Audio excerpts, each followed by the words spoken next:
उत्पत्ति अध्याय 13। इब्राहिम और लूत के अलग होने का वर्णन। तब अब्राम अपनी पत्नी और अपनी सारी संपत्ति लेकर लूत को भी संग लिए हुए मिस्र को छोड़कर कनान के दक्षिण देश में आया।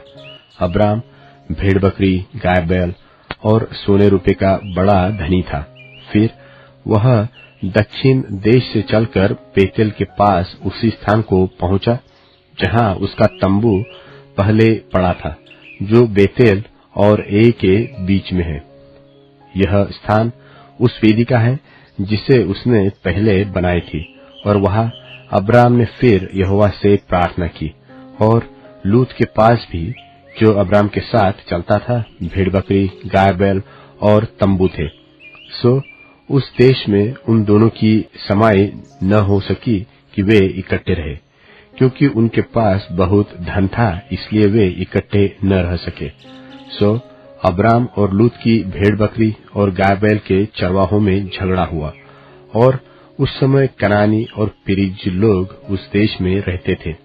तब अब्राम लूत से कहने लगा, मेरे और तेरे बीच और मेरे और तेरे चरवाहों के बीच में झगड़ा न होने पाए, क्योंकि हम लोग भाई बंधु हैं।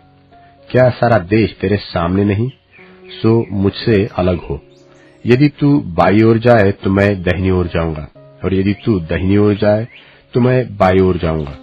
तब लूत ने आंख उठाकर यरदन नदी के पास वाली सारी तराई को देखा कि वह सब सिंची हुई है।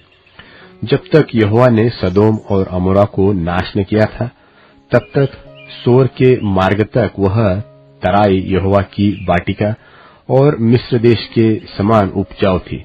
सो लूत अपने लिए यरदन की सारी तराई को चून के पूर्व की ओर चला, और वे एक दूसरे से अलग हो गए।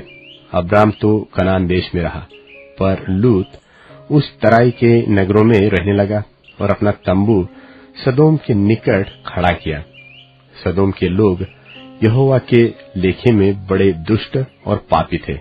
जब लूत अब्राम से अलग हो गया, तब उसके पश्चात यहोवा ने अब्राम से कहा, आंख उठाकर जिस स्थान पर तू है, वहां से उत्तर, दक्षिण, पूर्व, पश्चिम चारों ओर दृष्टि कर, क्योंकि जितनी भूमि तुझे दिखाई देती है, उस सब को मैंने तुझे और तेरे वंश को युग युग के लिए दूंगा।